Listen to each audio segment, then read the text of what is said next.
Just picked up a couple of new shotguns for turkey season. I've got a couple variations of the Savage Renegade right here. And what I'm doing to get ready for turkey season is to add some red dot sights to these shotguns. And like a lot of the shotguns that are out there, these ones are not drilled and tapped and they don't have a rail on them. So then it begs the question of how are you going to put a red dot sight on that gun? Well, Aimpoint has come up with a sweet solution in the Micro-S1 sight that I've got right here, and it's specifically designed to mount on the rib of a shotgun. Putting this sight on is not difficult, but if you're anything like me, you might not be the greatest at following directions. I would highly encourage you to follow the directions for putting this sight on, because if you do, it's really not that challenging. If you don't, you're probably going to get frustrated and you're going to really question whether this sight is properly adhering to the rib, and you're going to wonder if it's going to hold on there. And I can promise you that if you do it right and you follow the directions, it's going to hold on that rib even with the magnum recoil of a turkey gun, a 3.5 inch load.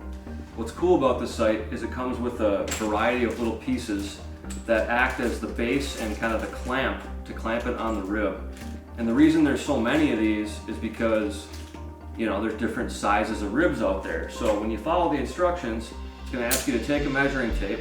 You're going to measure the vertical distance or thickness of the rib in millimeters, and then you're going to measure the width of the rib on the top in millimeters. And they've got a handy little chart right inside the booklet, and it will recommend to you which pieces you actually want to use, and they're all numbered or they have letters on them. So it'll say, hey, you want to use, for instance, with the one I got right here, you're going to want to use the 3C. So you just take the 3 and the C, and as you're mounting the optic on there, it's going to be really easy for you to match those up and then get it tightened down on the rib. As you can see, I've already got the Micro-S1 on this turkey model of the Savage Renegade, but I'm going to toss it on this other model, which is more of an all-purpose shooter field gun. Great for wing shooting birds, but also perfect for killing turkeys. It's just got a little bit longer barrel, so better for swinging at moving birds in the air and whatnot, but you can still kill a lot of turkeys with this thing. So I'm going to throw a Micro-S1 on here, and if you're not using a red dot for turkey hunting, you're not doing yourself justice. You're not doing your turkey gun justice. So if you don't have the ability to mount a rail mounted red dot and you've got the rib only, the Micro-S1 is going to be a good choice. So let me show you how I'm going to throw that thing on here. Okay, so now that I've selected the proper plates, I've got the base plate tightened down, and then I've got the adjustable plate on the side that I still left loose, because now I need to stick it where I want on the rib of the shotgun and then actually tighten it down. And what you're going to see is that the way that this thing was selected, it's made so that the adjustable plate will kind of grip just slightly underneath the rib. Now you might think that it needs to go more underneath the rib than it actually does, but it's not designed to do that. You really want to crank this thing down, and it's going to maintain zero. It's going to stay where it needs to stay, and it's not just going to get bumped off the rib. It's made to lock down on there the way this thing is designed, and don't second guess it, because it does work just fine.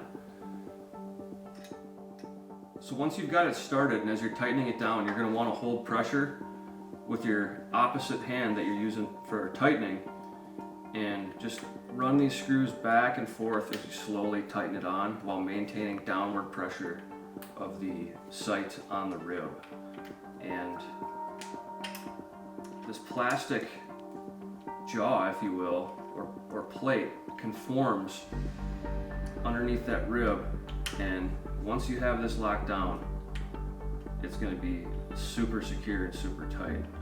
And where you position your red dot on the rib is really personal choice. What's cool about this, what's cool about red dots in general, is you can put them super forward on the shotgun and you're still going to be able to see them just fine, but also maintain that peripheral vision and situational awareness, which is great in tactical situations, but it's also great for turkey hunting, because hey, there could be another bird slipping around somewhere in your periphery that you didn't realize was coming, maybe a bigger, longer than the one that you're already focused on, or maybe a hen that's going to bust you. So with that both eyes open approach with the red dot and being able to forward mount that sight up on that rib, you really have a distinct advantage for killing turkeys.